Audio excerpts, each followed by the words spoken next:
whatever limited infrastructure that was remaining in Somalia has been wiped out by the floods. In some parts of Somalia, even with the humanitarian support, it's very difficult to reach the people there. This is a very difficult, not only difficult, but makes it quasi impossible for the stabilization plan that the government has planned to take place in the liberated areas. That's the reality today in Somalia. The people of Somalia have endured immense hardship, yet they have shown remarkable resilience and determination in the face of adversity. This resilience is hardwired into the Somali spirit and has been boldly demonstrated, especially over the past year.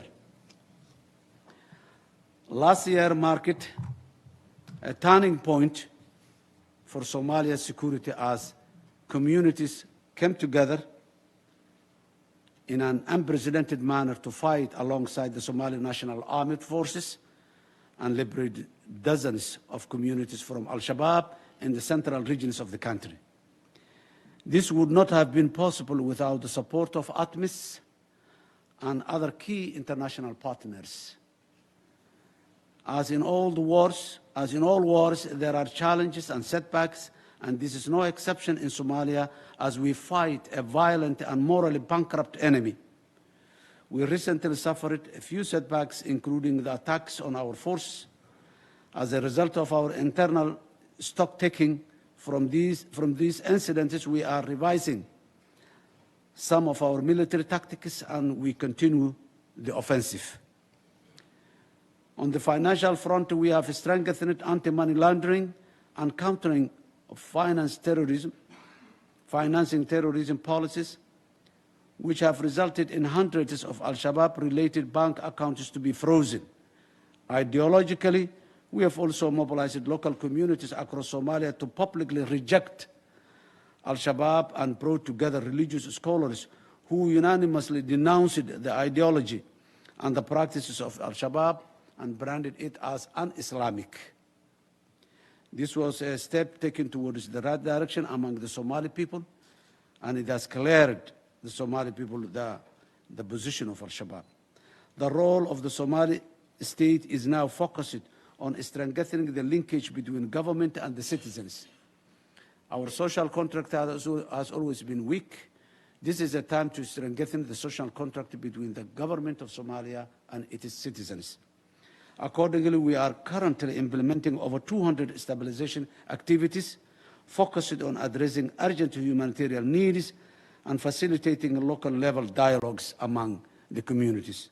Shabaab has always been using the tactic of divide and rule, so they have been creating conflict within the communities and the clans.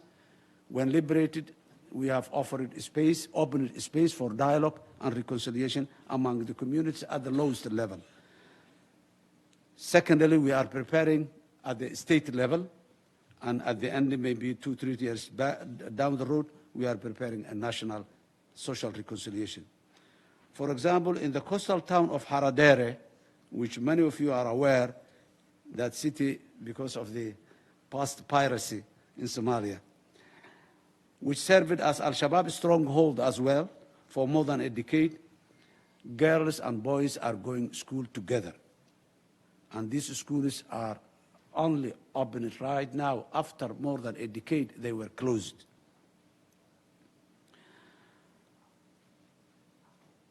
The primary school and the secondary school are reopened, and I'm determined to ensure that every child in every region has equal access to basic public service, including education and health. For the first time since the collapse of the state, Somalia has, and my government has planned to recruit 10,000 teachers in the next 4 years, of which the first 3,000 has been recruited and they are under training. These teachers are going to be operated in all regions of Somalia and mostly in the liberated areas as well. By the beginning of next year, we are recruiting another 3,000 teachers, which also be more schools are opened and more spaces for teaching children has been provided. For us, school is wherever a teacher and his students can get together, whether it is under a roof of a building, under a tent, or under the shadow of a tree. That is the most important. Ladies and gentlemen, we are cognizant, very appreciative of the fact that our success to date would have never been possible without the support of our international partners and the sacrifices made by ATMIS troops and police contributing countries. For the last 16 years, these African boys and girls were dying with us and liberating the country with us. And because of the presence of the African Union mission in Somalia, the Somali government has been given an opportunity to have space to work on, to develop and function as a state-building agenda. So it was not only liberating Al-Shabaab that ATMIS and the former AMISOM has provided to Somalia, but it has played a major role in the state building as well. ATMIS troops and police contributing countries really did a good job for Somalia. Our Somali security forces and Somali people at large, they were the ones who have been gradually progressing and now are at the stage that they got the confidence to take over the responsibility of our security. In Somalia's pursuit of a peaceful and stable future, your countries have been indispensable in providing us with your time, resources, and your very lives. We honor your sacrifice, and we assure you that it will not be in vain. Together, we've accomplished much and have demonstrated that African solutions are the key to addressing our shared problems in the continent. The drawdown of ATMIS we are witnessing today is a testament to the progress we've made together in building a more stable Somalia with a stronger security apparatus working towards transitioning full security responsibilities to Somali forces. We completed phase 1 of the transition, and phase 2 will be completed in the next couple of weeks. We have taken major steps on the security sector reform agenda in Somalia, and passing of revised national security architecture in March this year, 2023, will set the path for reforms and strengthen our security institutions further. In addition, the crucial enactment of enabling security-related legal frameworks has been set the foundations for strengthened civilian oversight, accountability, and transparency.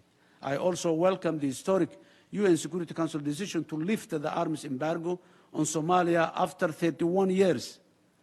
This was a major achievement, and we are very much grateful for the United Nations in general and the United Nations Security Council in particular, who give that level of trust to Somalia. This is a milestone for Somalia, representing significant improvement in our weapons and ammunition management capacity, and it also enables us to have the capacity to equip the Somali armed forces as ATMIS forces drawdown continues. Ladies and gentlemen, we know that it's time for Somalia to take up full responsibility of its security. The achievement of this objective will not only benefit Somalia, but it will also contribute to regional and global peace and stability. In this regard, we've laid out an ambitious reform plan and goals for the security sector for the coming 6 years as 3 phases. We are cognizant for the level of efforts required, the risks that may influence the base of reform, the resources challenges we are facing to achieve these goals. We have no illusion of how easy this will be. At the same time, we need to have this level of ambition to achieve transformational change we want in the security sector. Today, we will present our phased approach for building capable, accountable, and affordable Somali security forces. The first phase of the plan begins with immediate priorities of generating sufficient, trained, and equipped security forces to meet the demand of offensive operations and holding the territories liberated. In phase 2, It's focused on building capabilities and sustaining gains, responding to evolving threats, transferring security responsibilities from the military to the police, and creating a more robust system of oversight and support. Finally, the phase 3 of the plan will involve continuing to build and expand the capabilities of the security sector into a maritime and air, given Somalia's strategic location, and a greater focus on policing and justice to enhance and sustain peace. The territorial waters of Somalia are twice bigger than the land mass of Somalia. Looking after this huge maritime territory under the responsibility of Somalia is a huge challenge which Somalia alone cannot cover. That's why we put it at the back by solving all the earlier and easy ones in advance. Ladies and gentlemen, at this critical juncture, while Al-Shabaab has experienced the longest sustained pressure and strategic defeats, we need to ensure that we don't lose the momentum to eliminate the group from Somalia. We have a very clear plan to eliminate the threat of Al-Shabaab from Somalia and from the region as well. The security of our capital city has improved and now is a vibrant place with a hum of construction noises everywhere. The streets is buzzing with business activities, the diaspora returning to help rebuild, and the hope and the aspiration of a new generation echoing across the streets. These are testaments to what investment in peace can bring. You have invested the peace in Somalia, and we are paying back those investments in the ground.